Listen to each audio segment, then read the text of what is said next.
Hello guys, welcome to our channel Aryaman study centre for tech and non টেকে তোমাদের স্বাগত জানাই। আজকে আমাদের চলে এসেছি, আমাদের জিওগ্রাফির প্রথম ক্লাস হবে। আমি লিখে রেখেছি, দেখো সিলেবাস ওভারভিউ, আমাদের জিওগ্রাফিতে টোটাল কি কি পড়তে হবে আমি সেই সম্পর্কে এখানে এই ভিডিওতে আলোচনা করব।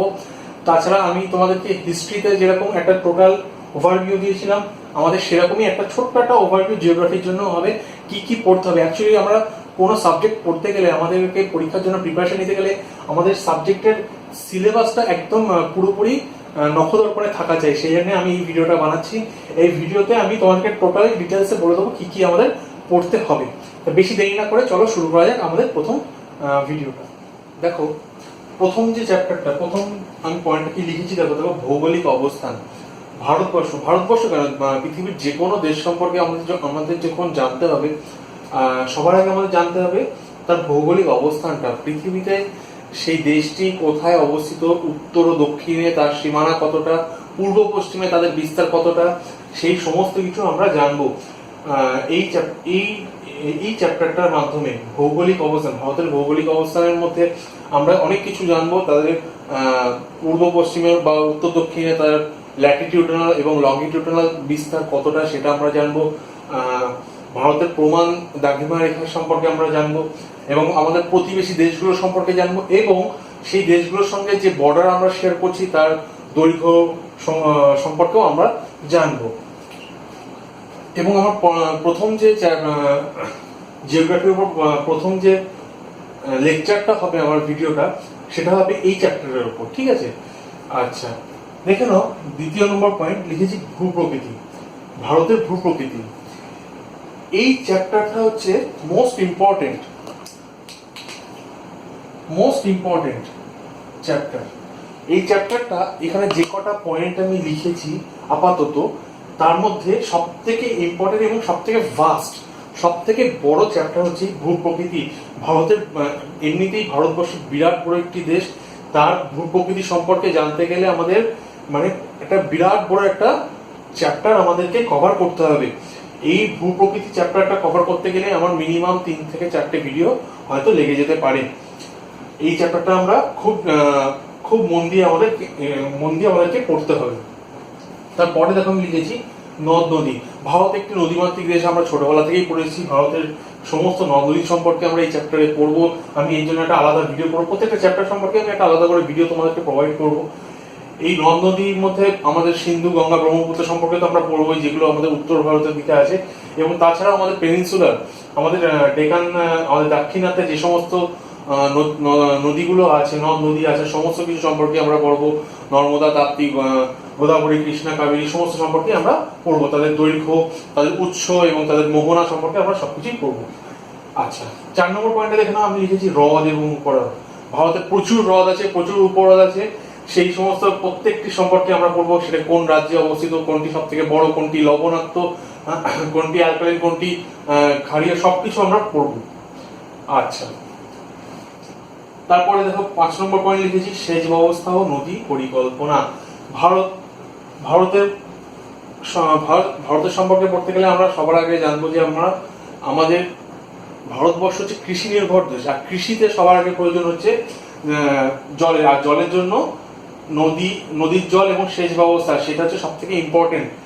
সুতরাং সেই সেচ ব্যবস্থা সম্পর্কে এবং নদী পরিকল্পনাগুলো সম্পর্কে আমরা পড়বো। কোন নদীর উপর কোথায় ড্যাম হয়েছে, সেই প্রকল্পগুলো সম্পর্কে আমরা জানবো।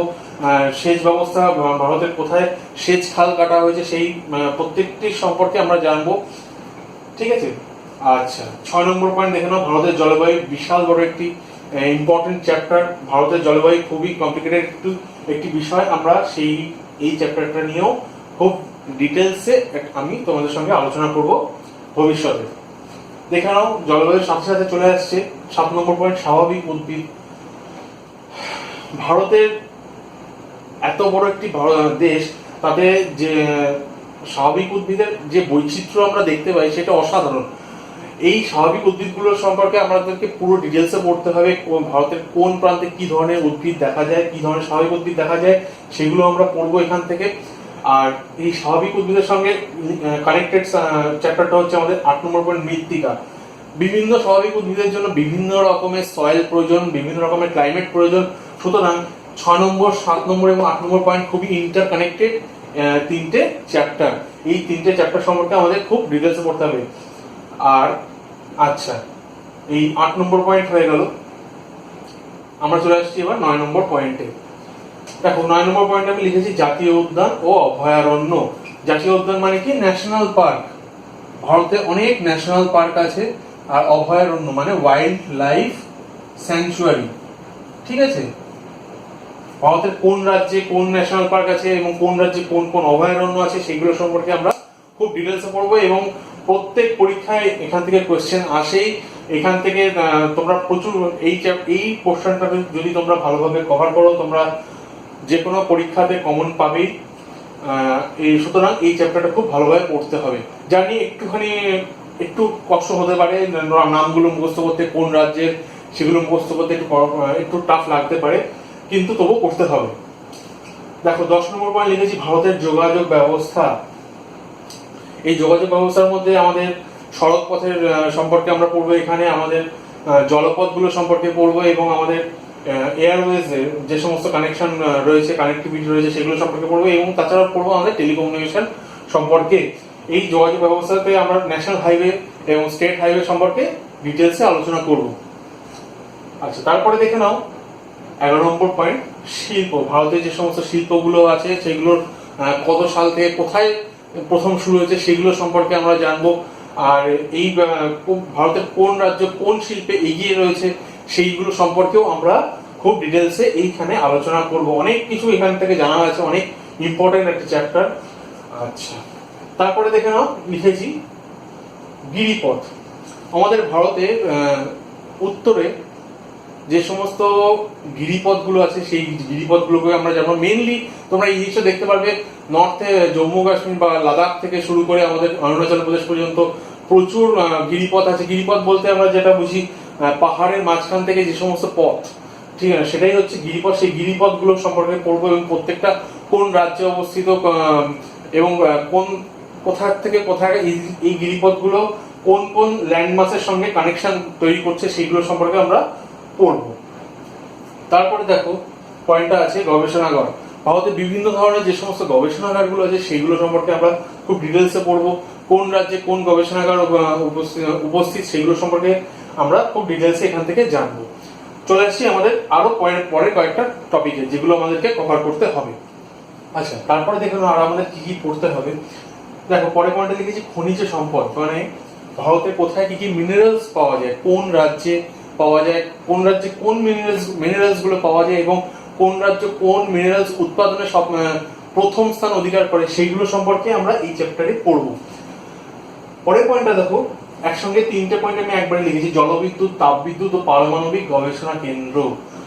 ভারতের জলবিদ্যুৎ কেন্দ্রগুলো সম্পর্কে আমরা জানবো, তাপবিদ্যুৎ কেন্দ্রগুলো সম্পর্কে জানবো এবং তার সঙ্গে সঙ্গে পারমাণবিক গবেষণা কেন্দ্রগুলো সম্পর্কে আমরা খুব ডিটেলসে এখানে জানবো। কোথায় কোন রাজ্যে কোন গবেষণাগারগুলো রয়েছে সেটা আমরা জানবো। এছাড়া দেখো সবার লাস্টে আমি লিখেছি পশ্চিমবঙ্গ, সবার লাস্টে লিখেছি। এটা দেখো সব পরীক্ষার জন্য এটা খুব একটা ইম্পর্টেন্ট না, এটা স্পেশাল এমফাসিস দেওয়া হয় WBCS এ। যারা WBCS এর অ্যাসপিরেন্ট তাদের জন্য এই চ্যাপ্টারটা খুবই ইম্পর্টেন্ট, এটার জন্য আলাদা করে ডেডিকেটেড আমি আলাদা ভিডিও করব। তাহলে তোমরা দেখে নিলে আমাদের টোটাল জিওগ্রাফিতে আমাদের সিলেবাসটা কি, সিলেবাসের ওভারভিউটা আমি তোমাদেরকে এখানে দিলাম। এই চ্যাপ্টারটা এই সাবজেক্টটা আমাদেরকে খুব ডিটেলসে পড়তে হবে। অনেক কিছু জানার আছে, ইতিহাসের মতনই খুবই একটা ভাস্ট সাবজেক্ট।